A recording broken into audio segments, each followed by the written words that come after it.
जय बाबा Khan. Hello guys, अस्सलाम वालेकुम गाइस। उम्मीद करता हूँ आप सब लोग खैरियत से होंगे। तो गाइस, आज के इस लेक्चर में हम समझने वाले हैं लिपिड और कॉन्जुगेटेड मॉलिक्यूल। लिपिड और कॉन्जुगेटेड मॉलिक्यूल क्या होते हैं, आज के इस लेक्चर में हम समझेंगे। तो आइए मेरे स्टूडेंट्स, मेरे गाइस, सबसे पहले हम लिपिड की डिफिनीशन समझने की कोशिश करते हैं। लिपिड क्या है? एक ऑर्गेनिक कंपाउंड है। ये प्लांट और एनिमल दोनों के अंदर पाया जाता है। लिपिड कार्बन, हाइड्रोजन और ऑक्सीजन से मिलके बना हुआ है। लिपिड की अगर हम बात करें तो आप लोगों को पता है लिपिड की जो फंक्शन होती है वो सेल मेम्ब्रेन की फॉर्मेशन होती है, यानी फास्फोलिपिड लिपिड की एक टाइप है जो कि सेल मेम्ब्रेन की फॉर्मेशन करता है। इसके बाद एक सेल वॉल होती है जिसकी आपको पता है सेलुलोज सेल वॉल की फॉर्मेशन करता है, जबकि काइटिन जो होता है वो फंजाइल सेल वॉल की क्या करता है, फॉर्मेशन करता है। और पेप्टाइडोग्लाइकेन जो होता है वो बैक्टीरियल सेल वॉल की फॉर्मेशन करता है, ये हमें पता है। तो लिपिड को 1664 में बलूर नाम का एक साइंटिस्ट था, इसने क्या किया है, इस लिपिड को डिस्कवर किया है।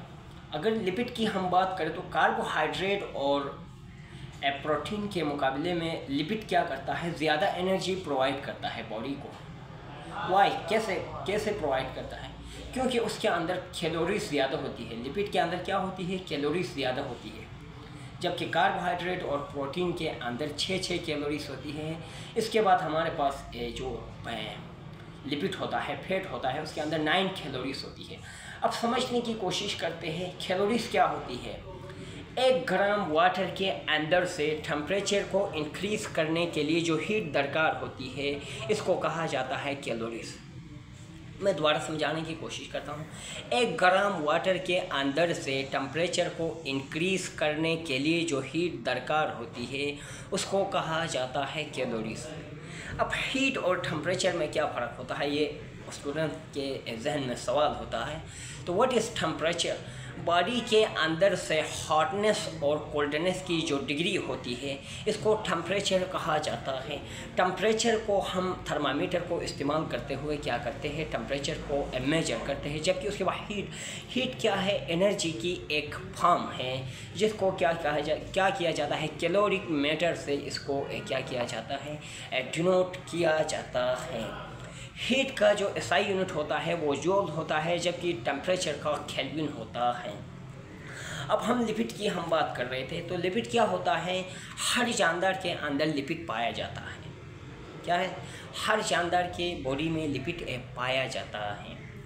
इसके बाद हम बात करते हैं, अब ऑक्सीजन की बात करते हैं। हम एनर्जी की तो बात हमने की, एनर्जी क्या होती है, लिपिड के अंदर ज़्यादा होती है कार्बोहाइड्रेट के मुकाबले में। अब क्या होती है, ऑक्सीजन क्या होती है, फिर कम होती है लिपिड के अंदर कार्बोहाइड्रेट के मुकाबले में। क्या होती है, लिपिड के अंदर ऑक्सीजन की कंसंट्रेशन कम होती है और एनर्जी की कंसंट्रेशन ज़्यादा होती है। तो ये हमारे पास लिपिड की कुछ डिफाइन थी। उसके बाद हम बात करते हैं लिपिड की टाइप्स की। लिपिड की हमारे पास कुछ टाइप्स है। सबसे पहले हमारे पास एसाइल ग्लाइसरॉल, जिसको कंसिस्ट किया गया है फैट और ऑयल में। दूसरा हमारे पास होती है फास्फोलिपिड। तीसरा हमारे पास होती है वैक्सिस। और नंबर 4 हमारे पास टर्पेनाइट। ये 4 हमारे पास क्या होती है, टाइप्स होती है। अब सबसे पहले एसाइल ग्लाइसरॉल की हम बात करें तो इसकी 2 टाइप्स होती है। क्या होती है, एक को फैट और एक को ऑयल कहा जाता है। इनको सैचुरेटेड और अनसैचुरेटेड फैटी एसिड भी कहा जाता है। अब हमने एक बार भूल गए कि लिपिड के अंदर बात करनी, लिपिड का जो बिल्डिंग ब्लॉक होता है वो फैटी एसिड होता है। क्या होता है, लिपिड फैटी एसिड से मिलकर बना होता है।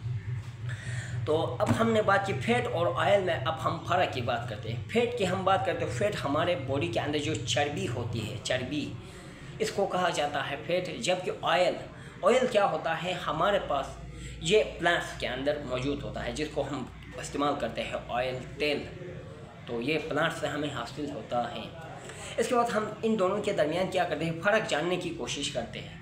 सबसे पहले फैट क्या होता है, एक सैचुरेटेड फैटी एसिड होता है। सैचुरेटेड यानी उसके अंदर ओनली सिंगल बोन होता है, डबल या ट्रिपल बोन नहीं होता है, ओनली सिंगल बोन। ये सैचुरेटेड फैटी एसिड हो गया। अब फिर फैट की हम बात करते हैं। फैट प्लांट के अंदर भी और एनिमल के अंदर भी, दोनों के अंदर पाया जाता है। तीसरा फ़र्क ये हमने फ़र्क बताया, सही है। इसके बाद हम आ जाते हैं ऑयल के अंदर।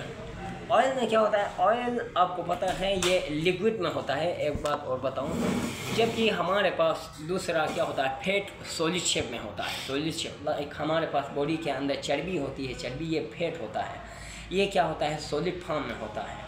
उसके बाद हमारे पास क्या होता है? ऑयल होता है। ऑयल लिक्विड में फॉर्म में होता है, सही है, समझ आ गया? अनसैचुरेटेड और सैचुरेटेड। इसके बाद हमने कहा फॉस्फोलिपिड, इसकी दूसरी टाइप होती है।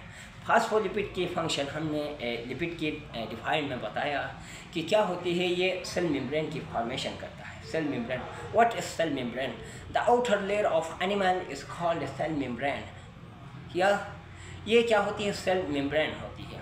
सेल मेम्ब्रेन को क्या किया था वाटसन और एक दूसरा शायद सॉरी टू से बट मैं भूल गया है, तो सेल मेम्ब्रेन की तारीफ हमने की। इसके बाद हम आ जाते हैं कॉन्जुगेटेड मॉलिक्यूल के ऊपर। What is conjugated molecule? पता है क्या? जब दो मैक्रो मॉलिक्यूल्स आपस में कंबाइन होके एक यूनिट बनाते हैं तो उसको कहा जाता है कॉन्जुगेटेड। अब उनकी एग्जांपल्स हम बताएंगे, पहले हम उसकी थोड़ी वजाहत करेंगे। मैक्रो मॉलिक्यूल की हम बात की तो जब दो या दो से ज़्यादा स्मॉल मॉलिक्यूल्स मोनोमर्स आपस में कंबाइन होकर एक बड़ा मॉलिक्यूल बनाते हैं तो इसको कहा जाता है मैक्रो मॉलिक्यूल। मैक्रो मॉलिक्यूल की एग्जांपल में अभी सम टाइम बिफोर हमने लिपिड की डिफाइन की। ये लिपिड एक मैक्रो मॉलिक्यूल है। प्रोटीन, कार्बोहाइड्रेट, न्यूक्लिक एसिड, ये क्या है? मैक्रो मॉलिक्यूल्स है। इनको मैक्रो मॉलिक्यूल्स कहा जाता है। अब हमने नाम भी बताया, तो जब ऐसे दो मॉलिक्यूल्स आपस में एक दूसरे के साथ कंबाइन होते हैं तो इसको कहा जाता है कॉन्जुगेटेड मॉलिक्यूल। लाइक जब कार्बोहाइड्रेट और प्रोटीन को हम मिला के नाम देते हैं तो उसको ग्लाइकोप्रोटीन कहा जाता है। क्या हो गया? इसमें दो मैक्रो मॉलिक्यूल आपस में कंबाइन हो गए तो ये क्या हो गया? कॉन्जुगेटेड मॉलिक्यूल हो, यानी ग्लाइकोप्रोटीन। इसके बाद जब कार्बोहाइड्रेट और लिपिड को हम मिला के नाम देते हैं तो ग्लाइकोलिपिड, सही है। उसके बाद लिपिड और न्यूक्लिक एसिड को हम मिला के नाम देते हैं न्यूक्लियोलिपिड, सही है। इसके बाद क्या होता है? न्यूक्लियोप्रोटीन। ये क्या होते हैं? ये उसकी टाइप्स है। यानी हमने बताया जब दो मैक्रो मॉलिक्यूल को हम आपस में कंबाइन करते हैं तो एक यूनिट हमारे पास बनता है, उसको ग्लाइकोप्रोटीन कहा जाता है। अब सबसे पहले हमारे पास glycolipid. What is glycolipid? Glycolipid को सेरिब्रोसाइट भी कहा जाता है। सबसे पहले हम सेरिब्रोसाइट की बात करें। हमारी जो खोपड़ी है, खोपड़ी, इसके अंदर देखा होगा हमारी जो खोपड़ी होती है उसमें कुछ ऐसे निशान होते हैं, टिकनुमा निशान से एक शेप होता है। अभी इसको सेरिब्रल कॉर्टेक्स भी कहा जाता है। सेरिब्रल कॉर्टेक्स, इसको क्या कहा जाता है? सेरिब्रोसाइट कहा जाता है ग्लाइकोलिपिड को। ये क्या होता है? हमारे ब्रेन के आउटर और अंदरूनी हिस्से में पाया जाता है, उसके लिए सेरिब्रोसाइट कहा जाता है। यहाँ सेरिब्रोसाइट मतलब सेरिब्रल कॉर्टेक्स। इसके बाद हमने कहा ग्लाइकोप्रोटीन। जब हम कार्बोहाइड्रेट और प्रोटीन को आपस में मिला के नाम देते हैं तो उसको कहा जाता है ग्लाइकोप्रोटीन। उसके बाद न्यूक्लियोप्रोटीन। जब हम न्यूक्लिक एसिड और प्रोटीन को आपस में मिला के नाम देते हैं तो उसको कहा जाता है न्यूक्लियोप्रोटीन। तो उम्मीद करता हूँ स्टूडेंट्स, गाइस, आप लोगों को मेरा ये लेक्चर समझ में आया होगा। इंशाल्लाह नेक्स्ट लेक्चर के लिए हमारे चैनल को सब्सक्राइब करें, लाइक करें और दबा के शेयर करें। Thank you very much.